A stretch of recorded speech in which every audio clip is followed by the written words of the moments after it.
आज के इस एक्सप्लेनर में हम एक ऐसी खौफनाक सच्चाई की गहराई में उतरेंगे जो लिटरली आपको हिला कर रख देगी।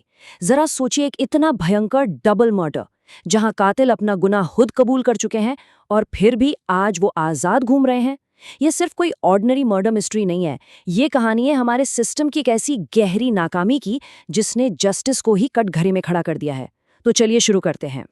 अब यहाँ सबसे बड़ा सवाल ये उठता है, और शायद आप भी यही सोच रहे होंगे, कि आखिर दोहरे हत्याकांड के अपराधी जिन्होंने पुलिस के सामने सब कुछ उगल दिया हो, उन्हें बेल मिलती कैसे हैं? ये होता कैसे हैं? आज हम इसी प्रोसेस का ब्रेकडाउन करेंगे। हम देखेंगे कि कैसे पुलिस इन्वेस्टिगेशन के शुरुआती दिनों में हुई एक अनइग्नोरेबल और भारी देरी ने इस पूरे केस को अंदर से बिल्कुल खोखला कर दिया। इस क्राइम की जो टाइमलाइन है ना, वो वाकई रोंगटे खड़े कर देने वाली है। डेट थी 26 जुलाई 2022। वंदना कलिता नाम की एक महिला ने अपने दो साथियों धांति डेका और अरूप डेका के साथ मिलकर गुवाहाटी में अपनी सास शंकरी डेका का मर्डर कर दिया। बॉडी को डिस्पोज करने का तरीका इतना विभत्स था कि उन्होंने शरीर के टुकड़े किए और उन्हें मेघालय की घाटियों में अलग अलग जगह फेंक दिया। और फिर ठीक इसी पैटर्न पर 17 अगस्त 2022 को वंदना ने अपने ही पति अमरज्योति डे को भी मौत के घाट उतार दिया। इस बार शरीर के टुकड़ों को इंडिया बांग्लादेश बॉर्डर के पास जंगलों में ठिकाने लगाया गया। अब इस नंबर पर ध्यान दीजिए, 22। ये सिर्फ एक नंबर नहीं है, ये इस केस की एक बहुत ही डार्क रियलिटी है। सास और पति के मर्डर के बीच पूरे 22 दिनों का गैप था। जरा सोच कर देखिए, इन 22 दिनों में किसी को भनक तक नहीं लगी कि शंकरी डे गायब है। यहाँ तक कि अमरज्योति को भी अपनी माँ के मिसिंग होने पर कोई शक नहीं हुआ। परिवार के बीच इसी दूरी और अकेलेपन का फायदा उठाकर वंदना ने इतने बड़े क्राइम को बिना किसी रुकावट के अंजाम दे दिया। अब वंदना को पता था कि बचना कैसे है।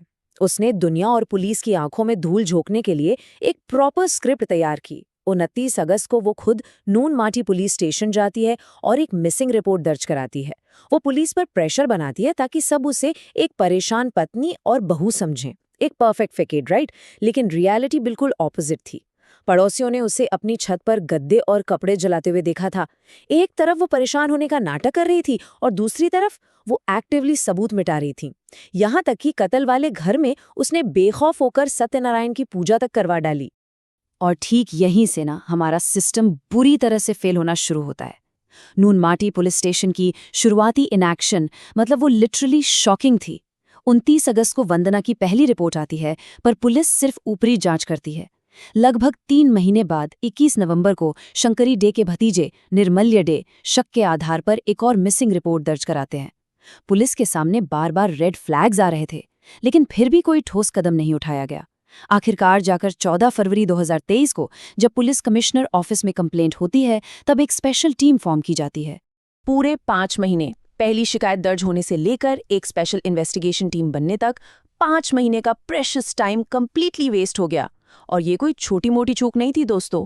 5 महीनों तक पुलिस का रवैया एकदम ढीला रहा, कोई सुराग नहीं ढूंढा गया, जबकि मेन कल्प्रिट वंदना आराम से अपनी नॉर्मल लाइफ जी रही थी, यहाँ तक कि सोशल मीडिया पर तस्वीरें भी पोस्ट कर रही थी।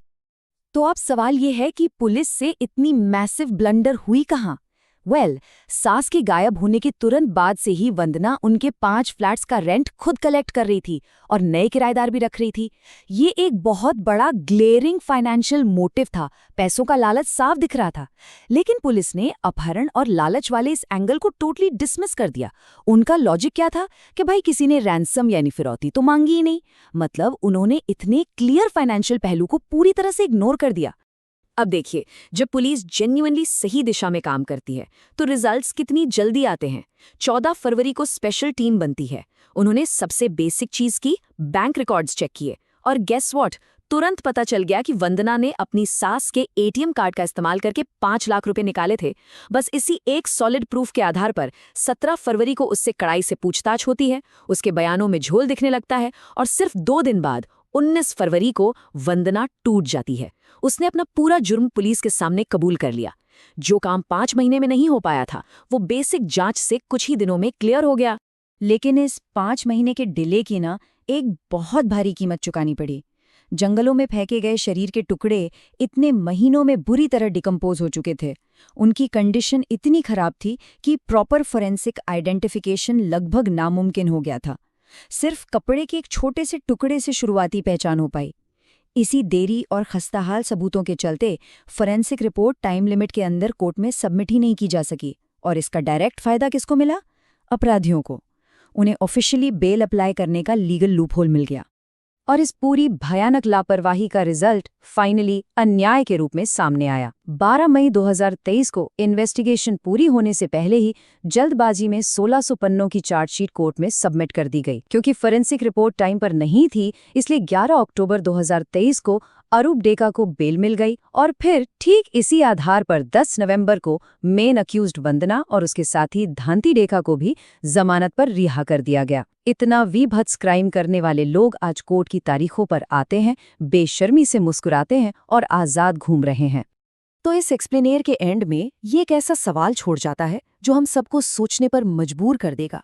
अगर पुलिस के सामने दिया गया एक फुल कन्फेशन भी कड़ी सजा की गारंटी नहीं बन सकता, सिर्फ इसलिए क्योंकि सिस्टम की शुरुआती सुस्ती ने सबूतों को नष्ट होने का मौका दे दिया, तो फिर सच्ची जवाबदेही आखिर दिखती कैसी है? ये केस बताता है कि लोग अपने असली इरादों को कितनी आसानी से छुपा सकते हैं, और जब इनिशियल इन्वेस्टिगेशन फेल हो जाती है तो जस्टिस की बुनियाद कितनी नाजुक हो जाती है। इस एनालिसिस में मेरे साथ जुड़े रहने के लिए शुक्रिया।